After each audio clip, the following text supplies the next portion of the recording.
This is Studio A, main studio of a suite of 3 owned by University Radio Essex, which celebrated its 5th birthday this year.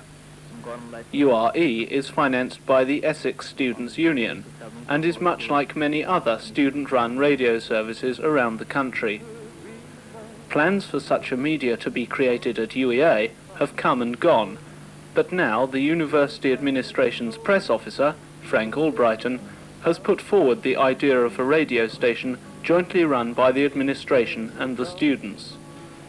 This program looks at UEA Radio as a possibility for the future.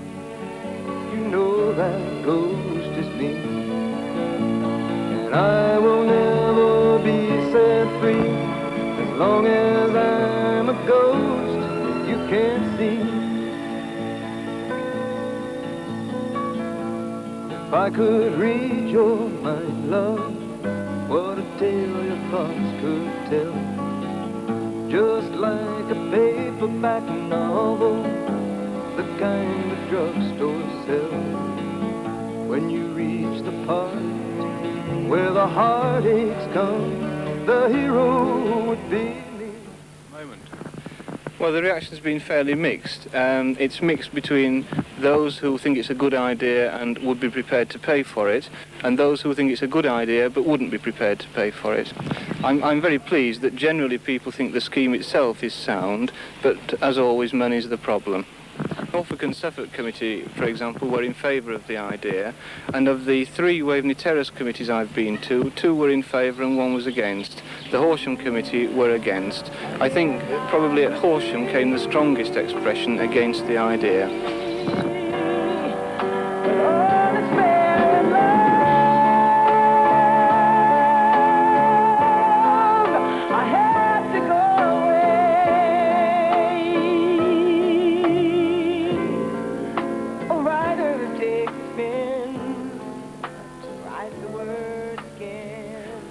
The proposal is for a service run jointly by 2 full-time technicians employed by the administration and volunteer student staff. It would be transmitted via cables to a speaker fitted in each residence room, a privilege which would add £4 a term to the residents' bill. Whether or not the residents would like paying for it, the service could certainly be valuable, as has been seen already with University Radio Essex. David is its station manager. All in war is so cold. Responsible to the Students' Council for the whole running of the station, financial management of it, programming, technical standards. On technical standards, also responsible to our licensee, who in fact leaves it in my hands to make sure that we are conform with the Home Office regulations. Because you, of course, are a proper broadcasting radio station, aren't you? Oh yes, we're not a pipe system of any kind, where we broadcast over air on 301 metres. We did a survey last term which found that 87% of the people who live here on campus listen to URE sometime during the week. Our peak time audience is probably late at night, when we have about 40 to 50% of the potential audience, and that's for 500 people. Other times, the breakfast time programmes and the early evening programmes probably attract between 25 and 30% of the potential audience, and mid-evening programmes it goes down to about 20%. On Mondays, Tuesdays, Thursdays and Fridays we broadcast a breakfast programme from 8 till 9:45, then we close down again until 5 in the evening, when we open up and go through till, well, it's supposed to end around about 2 o'clock, our last programme, but normally it goes on a bit later. It depends on where people are listening. If we get a lot of requests and dedications, the phone keeps on ringing, goes on till 3, sometimes 4 in the morning. And on Wednesdays, we open up again at 8 o'clock. We don't close down during the day. We're on air all the way through the day. And at weekends, we open up at 11 in the morning and go through again until the wee small hours of the next morning. Good night to you, comrades.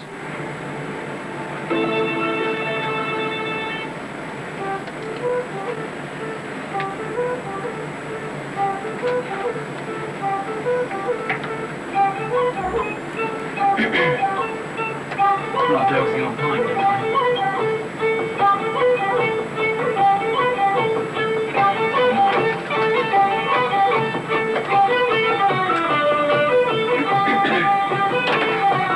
One of these days I'm going to take an insert off LBC. They've got some very interesting music stuff now.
Independent Radio News at 9, this is Susanna Simons.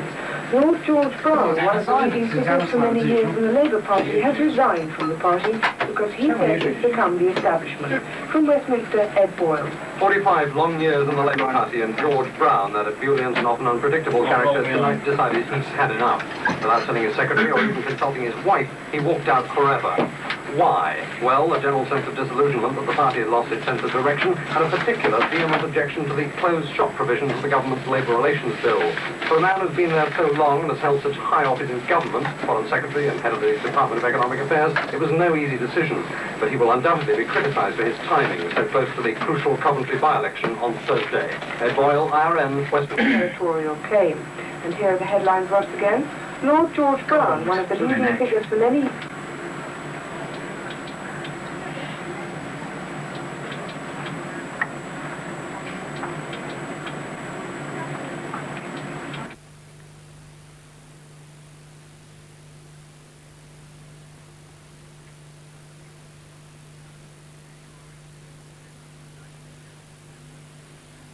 URE literally broadcasts, with transmitters in each of the 6 residence towers at Essex. Why would such a system not be viable at UEA? Reasons. The first is a technical reason that the GPO, who give licenses for transmission, insist that any signals broadcast in this way must be confined strictly to the boundaries of the university. Our location in relation to Bluebell Road housing estates is such that this is practically impossible. Another reason is a financial one, that for a transmitted system it would be very difficult to charge people merely for the facility of tuning their radio to a radio UEA. There's the advantage of a system such as we have over air is that it can be picked up anywhere inside the residential towers, that you don't need a special radio. It can be mobile, you can carry it with you. I listen to it in a shower, for example, and things like that. A pipe system has the advantage of much higher quality than we can achieve over medium wave. It does have the disadvantage, though, of higher initial costs, because it costs a lot of money to run the cables into each room and install loudspeakers and this sort of thing. Also means it isn't quite as portable. One of the main points of the UEA radio plan is that of the 2 professional technicians who would have the role of coordinators of the station. Do you have any full-time staff, or is it No. part-time? Oh no, it's we're entirely all students. And what's your engineering situation like? Do you have specific people who tend to do all your engineering work, or don't you have very much work like that? Oh, we have a lot of work like that. Unfortunately, at the moment, a lot of our people who were involved in technical installation are in their 3rd years, which in the electrical engineering and science department, which they're in, tends to be a very heavy year, so they aren't very involved in the station at the moment. We haven't got as many engineering staff, frankly, as I would like. You see, there are a number of things which have to be done engineering-wise. You have what might call the audio stuff, which is the mixers, the record decks, and the microphones. And then you have the RF stuff, the radio frequency stuff, which is to do with the transmitters and the aerial systems. And this is where we can't promote it on RF stuff, which is a fairly specialised thing. And also, this is where the Home Office and Post Office come involved, so you need to know what you're doing. Well, people are trained to use the equipment, that we aren't like many radio stations are, like the BBC always used to be, to some extent, and still is, where you have an engineer who sits there and twiddles the knobs and puts the records on for you and they presenter. all the programmes we do are nearly all self-driven, as we call it. For example, Veronica, sitting next to us now, is putting on her own records, and she's talking about the records, and she's controlling the tapes, and she's timing the programme and putting the news on and doing everything like that. Admittedly, I was helping her earlier on by reading the campus news and doing the what's on information, because that makes it a little bit easier. But an ordinary record show would be entirely self-driven. So everyone can use the equipment, they know how to do it. There are various sort of gradations of being able to use, sort of tape splicing, this sort of thing, which some people can do and others can't. If URE can run efficiently with a purely volunteer staff, taking their own editorial decisions, isn't there a danger that the UEA radio professionals will run the show completely, to the detriment of those who will want to produce programmes of their own?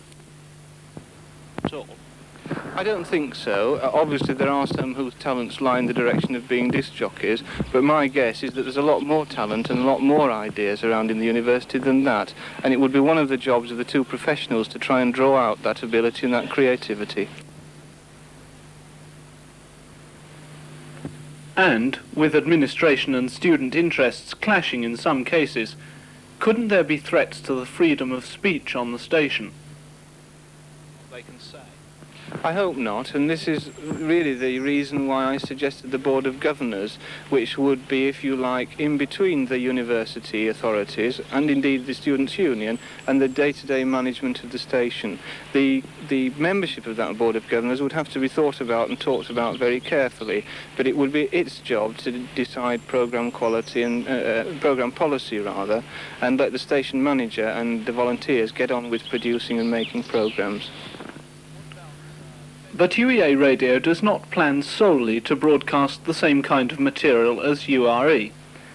Also available on the room speakers would be 2 other radio channels relayed from outside.